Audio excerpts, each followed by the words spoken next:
Quando observamos algumas das maravilhas do mundo, poucas vezes nos damos conta do conhecimento científico ou da história que existe sobre elas. Uma cratera formada há 3 milhões de anos que se transformou numa espécie de Arca de Noé. O vulcão mais antigo do mundo, as geleiras dos Andes e o deserto de sal da Etiópia. Cada um desses locais leva a marca dos grandes eventos da natureza. E é sobre eles que vamos falar nesta edição do Matéria de Capa. Fique com a gente.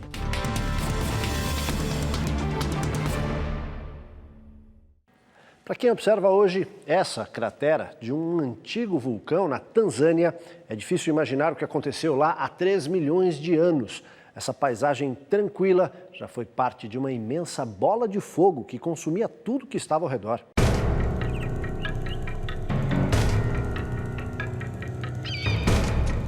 Hoje, essa área de 610 metros de profundidade e 260 quilômetros quadrados forma uma planície onde várias espécies de animais consomem tranquilamente o que a natureza lhes oferece. Localizada na região norte da Tanzânia, entre o Monte Kilimanjaro, o ponto mais alto da África, com 5.895 metros, e o Lago Vitória, o maior lago da África e um dos maiores do mundo, a cratera já foi chamada de Arca de Noé, diante da diversidade da fauna local. Mas ao mesmo tempo que existe grande variedade, também se notam dados preocupantes. Entre os leões, há problemas de consanguinidade, uma vez que eles tendem a permanecer por lá. Isso resulta numa carga genética frágil, que os expõe a doenças. Já os elefantes apresentam outra curiosidade. Apenas os machos tendem a permanecer por lá. Como as fêmeas circulam em grande número, acompanhadas de filhotes e agregados, o tipo de vegetação é insuficiente para alimentá-las. A cratera do Ngorongoro surgiu há cerca de 3 milhões de anos, quando um vulcão que existia ali entrou numa erupção tão violenta que se autodestruiu. Os cientistas acreditam que quando a lava começou a jorrar, houve uma explosão tão forte que a montanha perdeu a sustentação e implodiu. Hoje o local é conhecido como a maior cratera de um vulcão inativo do mundo. Mais um detalhe, no centro da cratera ainda é possível perceber o calor intenso que vem da parte de baixo do solo. A região faz parte do Rift africano, termo em inglês usado pelos cientistas para designar a área de choque entre placas tectônicas em que ocorre intensa atividade vulcânica.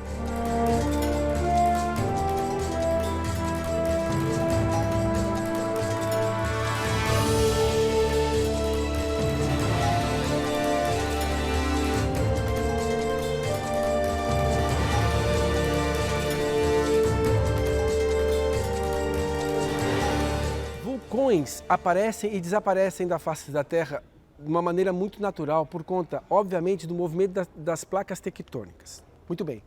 Quando você tem algum momento em que haja uma rachadura ou encontro de placas, esse ponto quente faz com que a lava do vulcão venha à superfície.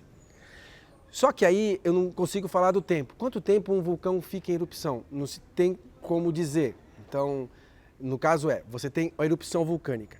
Só que as placas continuam se movimentando.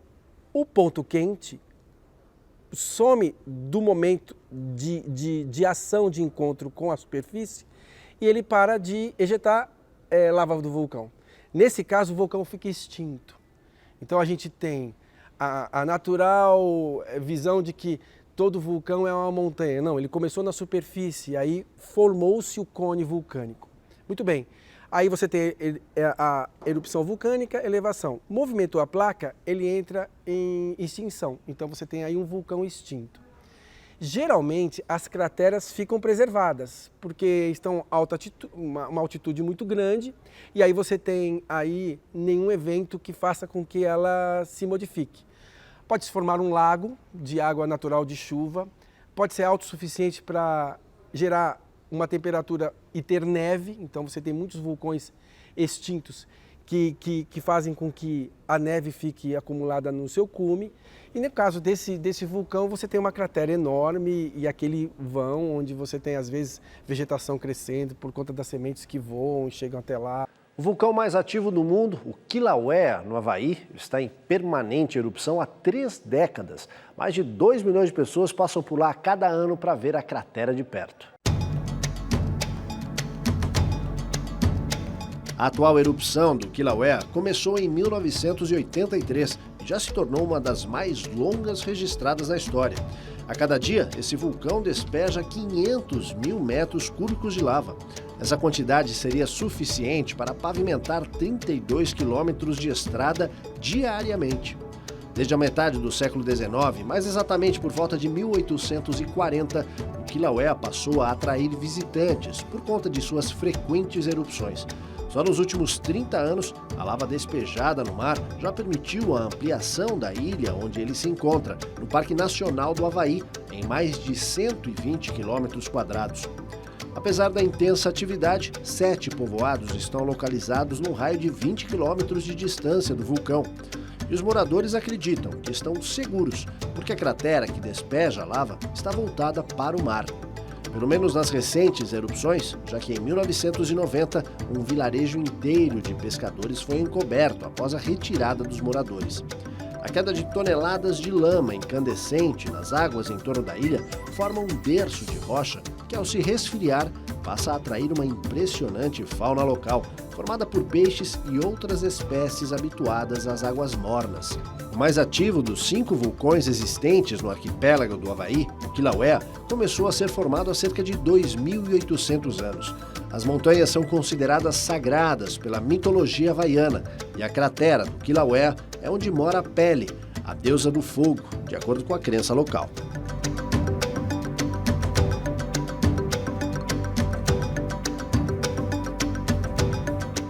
Quando observamos certos eventos da natureza, é difícil imaginar que alguns deles tenham ocorrido por aqui. O Brasil já teve vulcões? No Brasil, a gente já teve vulcão em erupção, mas há milhões de anos atrás, no momento em que a África e a América do Sul eram um continente só. Então, no momento da separação e a formação do Oceano Atlântico, através da cadeia mesoceânica, a gente tem na região sul eventos que nos mostram que o Brasil teve uma erupção vulcânica muito forte, mas há muito tempo atrás. Vai ter vulcão de novo no Brasil? Não. A gente não tem nenhum ponto quente, a gente não tem nenhum vulcão, porque nós estamos no meio da placa sul-americana, e a gente não tem nenhum evento que nos faça crer que essas erupções voltem a acontecer. Então o Brasil está livre desse fenômeno, pelo menos pelo que nós entendemos e estudamos geologicamente no Brasil. Onde é que você pode ver isso, né? Então, geralmente a lava do vulcão, ela intemperizando, vindo à superfície, os minerais se desfazem através da ação de água, gelo, e aí geram com isso um solo extremamente fértil, né? Então a gente tem numa bacia sedimentar, no caso aqui no Paraná, a terra roxa do Paraná, onde você teve muita plantação de café na história do Brasil, essa terra extremamente fértil é resultado de um derrame de lava da bacia do Paraná, que aconteceu há muito tempo atrás na região sul. Então, Foz do Iguaçu, ou mesmo cidades como Ametista, no Rio Grande do Sul, onde você encontra muitos geodos, geralmente gerados por conta de eventos vulcânicos, evidenciam a existência, há muito tempo atrás, de atividades vulcânicas no Brasil. Existem ainda, essas atividades vulcânicas continuam, mas não na intensidade de se criar outro vulcão. Então você tem algumas termas em Goiás, em algumas regiões, Poços de Caldas, onde você tem a água esquentando, que é a água de subsuperfície, esquentando por conta de atividades vulcânicas. O fato de um vulcão entrar em extinção não quer dizer que a Terra deixou o interior mais frio, não. Continua com a mesma intensidade, com o mesmo calor, e os movimentos das placas continuam centímetros por ano, como sempre aconteceu. E não pode deixar de acontecer nunca, porque se você acabar com essa movimentação, você acaba destabilizando todo o que a Terra propõe para ela mesma, né? E aí vem as dificuldades. A 60 metros acima do mar, ergue-se uma das mais belas paisagens da Patagônia Argentina, a geleira Perito Moreno. Além da beleza, ela também chama a atenção por outro motivo.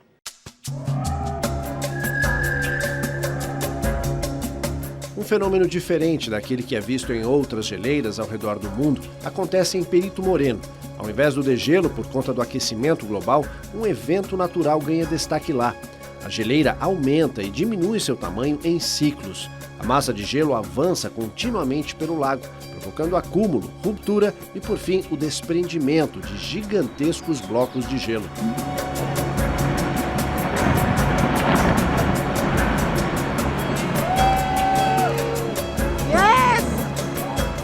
As pessoas que visitam o local podem observar de perto essa última etapa do processo. A razão desse fenômeno permanece um mistério para os cientistas.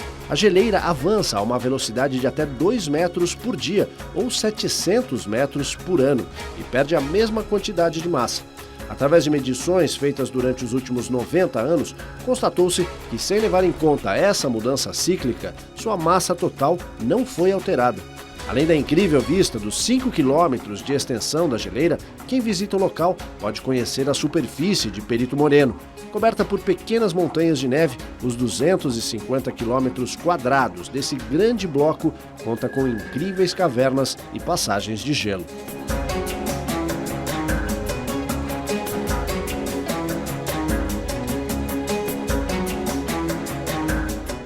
No coração da África, na fronteira entre a Zâmbia e o Zimbábue, ergue-se a mais impressionante coluna de água do mundo, a mais extensa queda d'água do planeta, as Cataratas Vitória.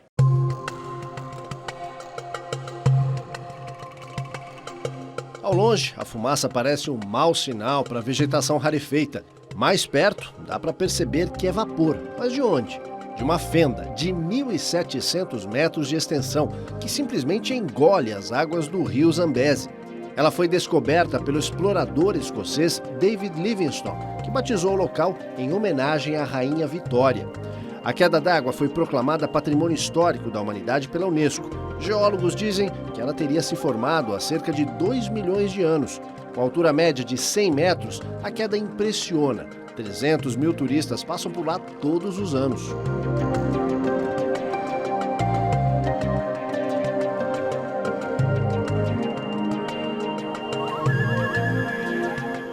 Imagine um lugar que reúna clima tropical, florestas e o mar incrivelmente azul do Caribe. Junte a isso uma das maiores barreiras de corais do planeta. Estamos falando de Belize, um pequeno país da América Central.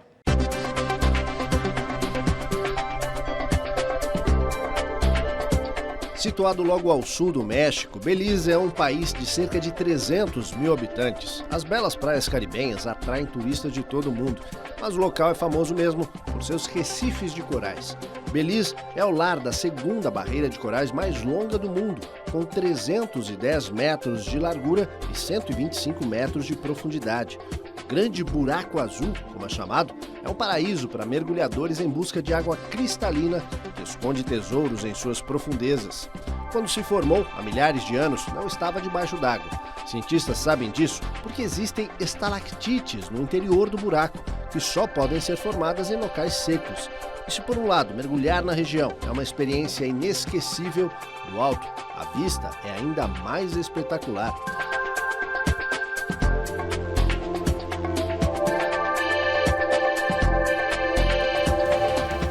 Em instantes, um passeio pelo Grand Canyon, o gigantesco vale esculpido por um rio nos Estados Unidos. E mais, o símbolo de uma era, a obra que levou quase 2.000 anos para ficar pronta. A gente volta já.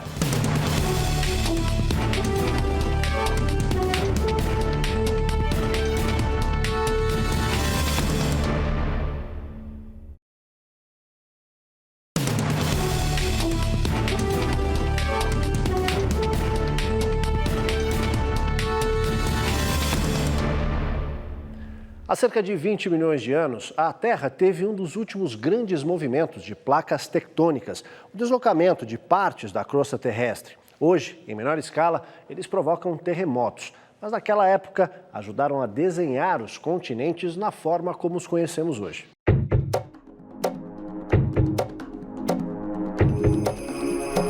Uma espécie de registro da pré-história da Terra, o Rift Valley, ou Vale das Rachaduras, na Etiópia, é um lugar único no planeta. Ao longo de centenas de quilômetros, alinham-se um deserto, a depressão de Danakil e um vulcão que arde de forma permanente há milhares de anos. É nesse local que os cientistas acreditam que a Terra poderá sofrer uma das grandes transformações desta era. placas tectônicas podem se movimentar novamente e separar o extremo nordeste da África, incluindo a Etiópia e Somália, do continente africano. Sinais da efervescência do interior da crosta terrestre podem ser vistos no vulcão Erta Ali, que arde de forma permanente há milhares de anos. No entorno do vulcão, que fica numa cratera aberta em plena depressão, já foram registradas algumas das temperaturas mais altas do planeta, entre 67 e 70 graus Celsius. Não muito longe dali, a um dia de viagem de camelos e jipes, fica uma região de lagos de água potável e com uma rica fauna e flora. A meio caminho fica o deserto de sal, uma região extremamente inóspita, de onde os integrantes da tribo dos Afares tiram o seu sustento. Eles transportam os blocos de sal em camelos para vender a intermediários que aguardam em locais mais amenos.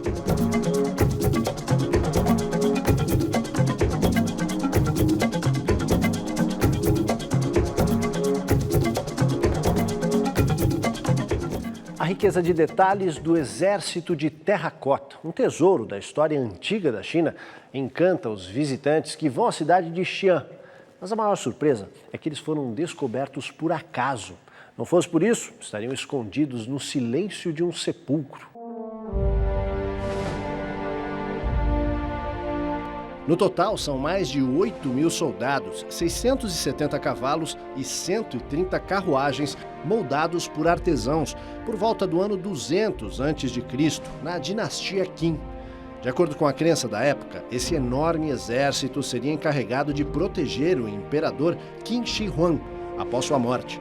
Daí o fato de terem sido escondidos debaixo da terra. A descoberta se deu por acaso em 1974, quando agricultores cavavam um poço para tirar água nas proximidades da montanha onde fica o mausoléu do primeiro imperador da dinastia Qin, na cidade de Xi'an. As escavações para resgatar o tesouro arqueológico se estenderam por décadas, diante da fragilidade do material. Terracota significa terra aquecida, em fornos com temperatura não muito alta. Depois de aquecidas, as figuras de barro eram cobertas com uma camada de laca para garantir a preservação.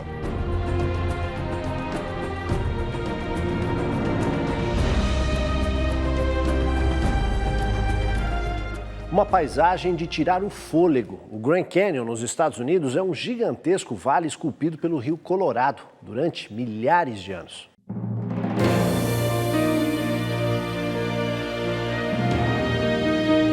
São 446 quilômetros de extensão, 30 quilômetros de largura e 1,5 km de profundidade. Patrimônio mundial, abrange mais de 1.200.000 hectares. Situa-se no Planalto do Colorado, no noroeste do Arizona. As cores fortes e formações geológicas únicas, causadas pela erosão, constituem a marca inconfundível do local. A região teve a primeira proteção federal em 1893, como reserva florestal, e mais tarde como monumento dos Estados Unidos. No entanto, só conseguiu o status de Parque Nacional em 1919. Hoje, o Grand Canyon National Park recebe cerca de 5 milhões de visitantes por ano. Além de turistas, o lugar atrai também cientistas e paleontólogos. Através de uma pesquisa intensiva que abrange 5% do território do parque, foram recuperadas mais de 4.300 peças arqueológicas, entre elas artefatos humanos de 12.000 anos de idade. O Grand Canyon é uma das paisagens geológicas mais estudadas do mundo. Ele oferece registros históricos das diversas eras geológicas que definiram a formação do planeta. Além disso, o parque contém vários ecossistemas importantes. É o lar de muitas espécies raras, algumas encontradas apenas no Grand Canyon. Uma grande diversidade biológica que conta com mais de 2.000 espécies.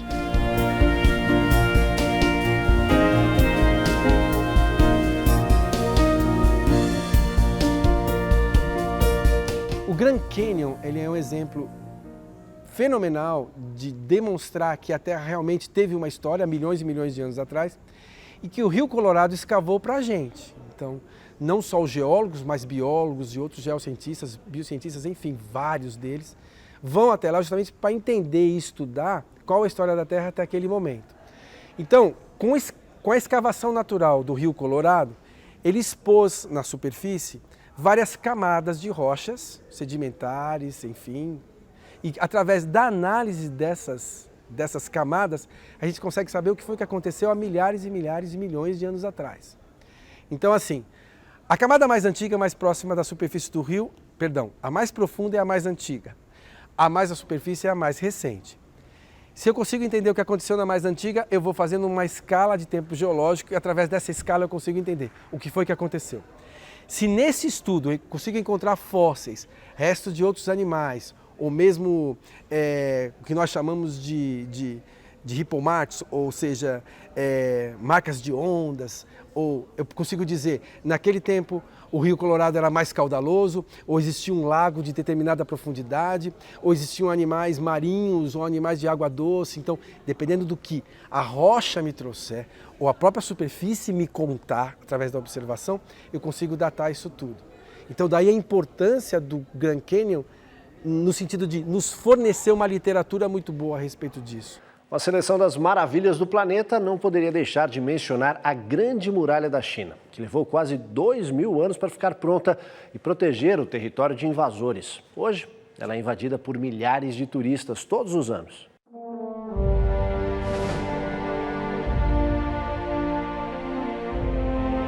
O objetivo era proteger o território dos ataques dos povos do norte.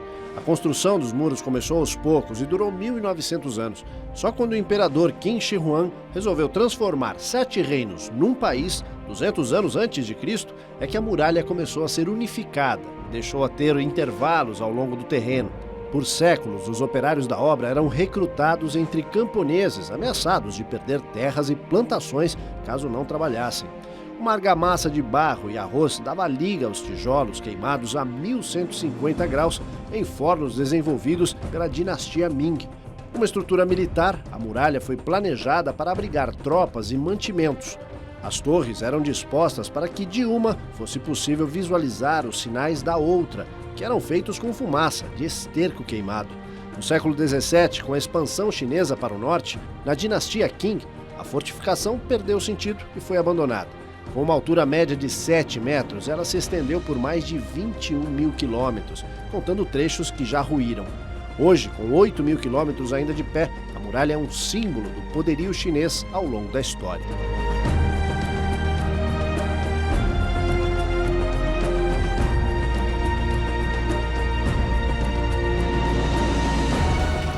Daqui a pouco, o palácio que encanta pessoas do mundo inteiro virou símbolo de uma história de amor.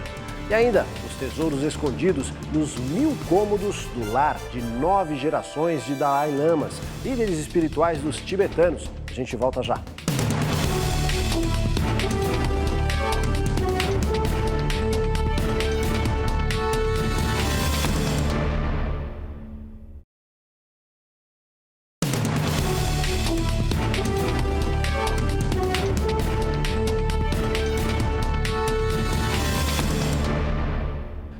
No centro do Mali, na África Ocidental, ergue-se a mesquita de Djenné, feita de barro e palha. É uma das grandes maravilhas arquitetônicas do continente. A paisagem é monocromática. As paredes de adobe, uma técnica que utiliza argila, palha e excremento de bovinos, foram erguidas no início do século XX, no exato local da primeira mesquita, construída no século XIII pelo primeiro governante convertido ao islamismo, Koikomboro. No século XIX, a mesquita original foi praticamente abandonada por contrariar preceitos do fundamentalismo islâmico então em vigor. Em 1907, surgiu a atual Grande Mesquita de Djenné. O clima seco favorece a preservação, mas a época das chuvas é um desafio anual para os anciãos, que supervisionam o trabalho dos mais jovens na cobertura das paredes com lama, para evitar que as tempestades transformem de novo em barro um símbolo da história.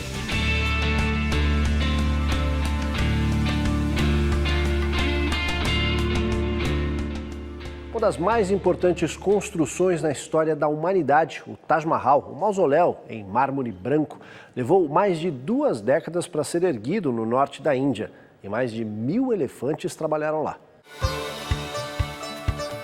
O palácio começou a ser construído em 1632, na cidade de Agra, às margens do rio Yamuna. 20 mil homens e mais de 1.000 elefantes trabalharam na construção do monumento, erguido a pedido do imperador Shah Jahan, como prova de amor à sua esposa predileta, a quem chamava de Mumtaz Mahal, ou a escolhida do palácio.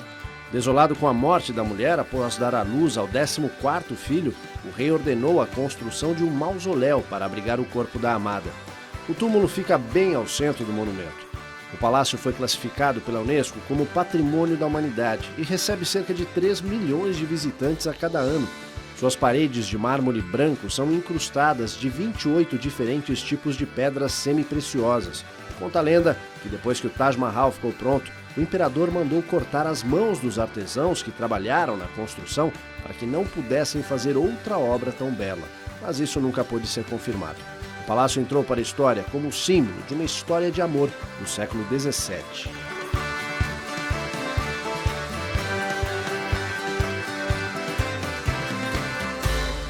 Localizado no alto das montanhas da cidade de Lhasa, antiga capital do Tibete, o Palácio Potala é considerado uma das grandes maravilhas da arquitetura.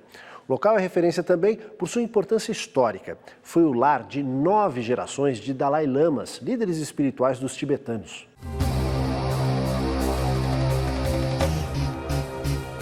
O palácio, erguido no século XVII, foi construído por milhares de trabalhadores e artistas. Sua estrutura, a 3.700 metros acima do nível do mar, é composta por 13 andares que abrigam 1.000 ambientes. Neles estão preservadas relíquias dos Dalai Lama que residiram lá, entre estátuas, locais de orações, escrituras e vários objetos que retratam a riqueza cultural tibetana. Nas paredes do palácio, pinturas seculares contam a história desses líderes. Em um dos pavilhões mais impressionantes estão guardadas todas as tumbas dos Dalai Lama. Feitas de ouro e ornamentadas com pedras preciosas, elas são marcadas por uma riqueza de detalhes, com imagens que simbolizam o budismo. Uma delas, coberta por 200.000 pérolas, outra, de 12 metros, é feita com 590 quilos de ouro. Desde sua construção, Potala foi lar de 9 gerações de Dalai Lama. A história do Tibete e de Potala começou a mudar em 1950, ano em que a China deu início à invasão no país. 9 anos depois, em 1959, Tenzin Gyatso, o Dalai Lama atualmente no posto, teve que deixar o palácio para se refugiar na Índia. Junto com ele, milhares de tibetanos saíram de Lhasa. O governo chinês, que considera o Tibete como parte de seu território, passou a controlar o país.